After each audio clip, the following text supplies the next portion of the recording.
What would happen if the 6 fallen humans were still alive? Would Toriel come out from the ruins earlier? Would monsters even be set free? Let's hope to answer these questions today. So firstly, if the humans were still alive, that can mean one of two things. The monsters are peaceful, just like the true pacifist ending, or the humans are currently still out there being attacked and trying to survive when Frisk falls down.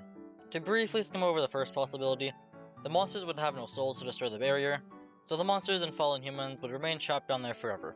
So let's assume that the second possibility is what would happen instead. Let's also assume that Frisk is doing pacifist right now. Maybe he'll do a genocide one later, but who knows. So Frisk falls into the underground, but Flowey doesn't show up like usual. This is because Flowey is currently dealing with someone else. As Frisk progresses through the ruins, they do not meet up with Toriel, so they are forced to complete the puzzles on their own, including the spike puzzle. Also, there is no ribbon or toy knife for them to pick up. As Frisk gets to Toriel's house, they see a human with Toriel. This human has the Aqua Soul, who I will call Patience. Let's just say that Patience is a very young girl, probably around like 6 to 7 years old. Patience and Toriel look at Frisk, and Toriel is shocked to see that another human fell down. She tells Frisk that she is surprised to see another human, and invites them to live with her and Patience. Frisk is shown to their room that they will share with Patience, and Toriel gives Frisk a slice of butterscotch cinnamon pie that she baked. Frisk and Patience hang out for a while, but then Frisk decides that they want to leave.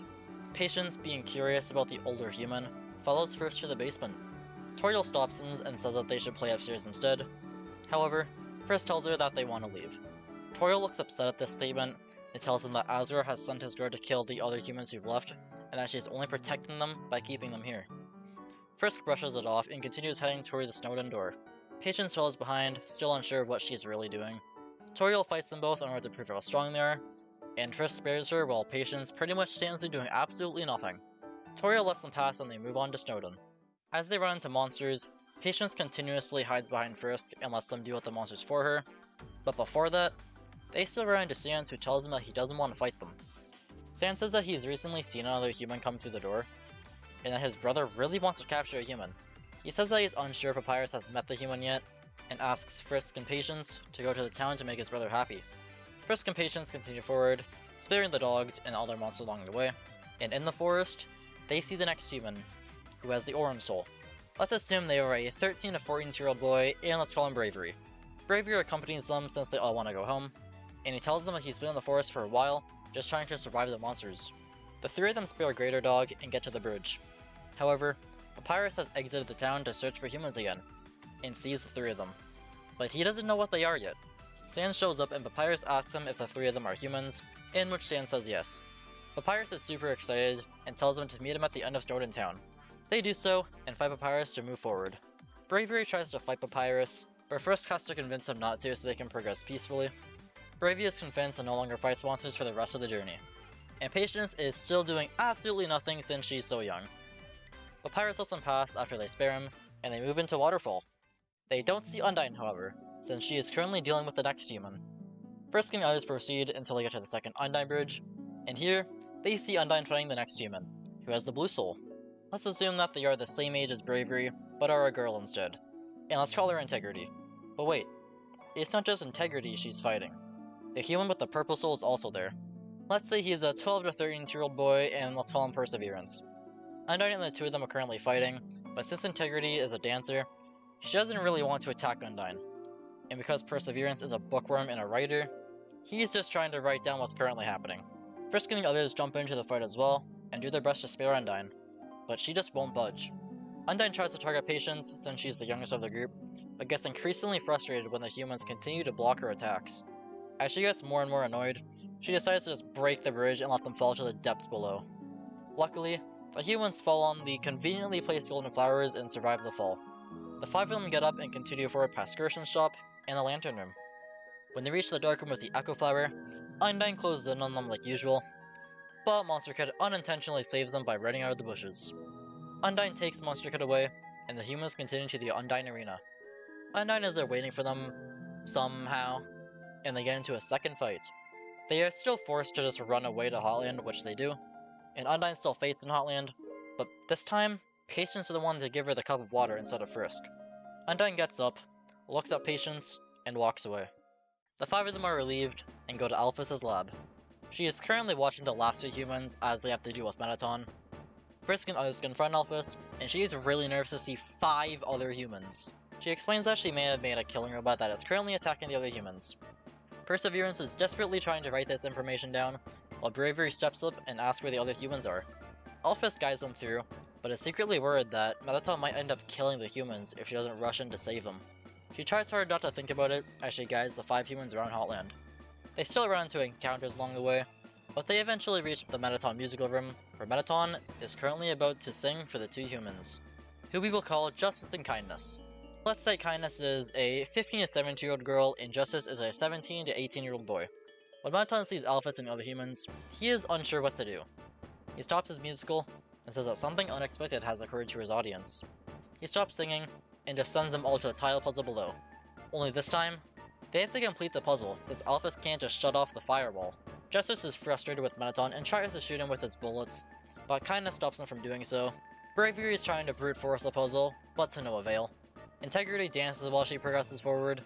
Patience follows behind Frisk, where they can either complete the puzzle or fail. Regardless of how they do, Perseverance ends up completing the puzzle flawlessly for all of them. They still have to fight Mettaton for stepping on a green tile, and Justice is still being held back by Kindness from shooting Mettaton, so it's up to Frisk and the others to find a way to beat him. They come to a conclusion with the help of Alphys that the only way to hurt him is for Justice to shoot him. Kindness stops holding him back, and Justice shoots his bullets at Mettaton. Mettaton is still unaffected by them, but pretends that he is and leaves the scene. The 7 humans go through the hotel and into the core. They eventually reach Mettaton again, who still locks Alphys out of the room and fights the humans one final time. Justice tries to attack him again, but it is revealed that Mettaton was only acting, and he is not affected by the bullets in the slightest.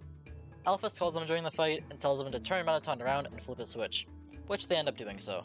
Now, it's time for Mettaton EX. Mettaton starts dancing, and Integrity starts dancing with him. Mettaton and his audience is hyped for this, and the ratings go up by a lot. Justice tries to attack Mettaton in this form, but he sees that the ratings go down massively when he does so. Kindness tells Justice to stop, and she starts dancing with them. Reluctantly, Justice joins Kindness and Integrity. Perseverance is writing down the current events in his notebook, but stops to dance with them after they encourage him to do so. Patience, seeing everyone else dancing, decides to join in as well. It was down to just Frisk and Bravery not dancing. Frisk ends up joining in, and Bravery follows suit since he doesn't want to be seen like a coward for not dancing with them. As the ratings shoot up, Mettaton stops the fight since he's reached his viewer call-in milestone, and tells the humans that they might be talented enough to get past Asgore, and admitted to everyone that his battery power is running short. He lets the humans pass, and runs out of batteries. Alphys rushes in and takes Mettaton back to her lab, while she tells the 7 humans to go to Asgore's castle. They all head up the longest elevator in the world until they reach the castle.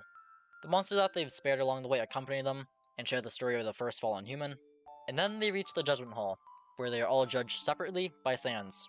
Sans leaves after the judgment, and the humans enter the King's Garden.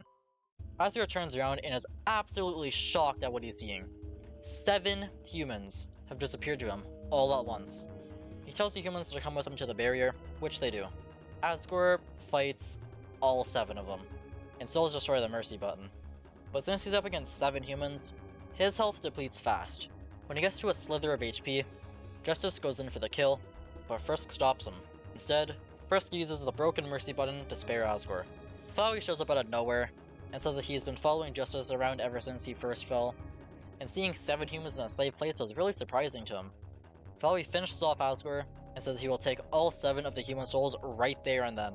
He chops them all in a box, where he continues to pelt them with his puddles. But Toriel rushes in, and knocks Flowey away with her fire. Toriel says that she was so worried about Frisk and Patience when they left, and seeing all 7 of the humans alive was a joy to her. Toriel tells them that they have the decision to either pass through the barrier, or use their souls to shatter the barrier forever, and let the monsters go free. If Frisk decides to just go through the barrier with the others, the 7 of them will return to their homes, and the monsters will remain trapped underground. If Frisk decides to use all their combined souls to shatter the barrier, the monsters are set free, and the 7 humans go with them to tell the rest of the humans that the war is ended. The monsters go find their new home, and the 7 humans look at each other, and realize that they want to stay with each other. Frisk and the others follow the monsters to their new home as well. And that's Undertale if the fallen humans were still alive. No Asriel, no Omega Flowey, no True Lab. Honestly, the game would be pretty uneventful if this were the case, since whenever Frisk would enter a new area, everyone was already focused on the last human who was passing through. So I think it would be better if the 6 humans remain dead when Frisk falls down. If you want to see more what if videos like this one, Be sure to subscribe and join my Discord, and I'll see you all in the next video, hopefully. Goodbye.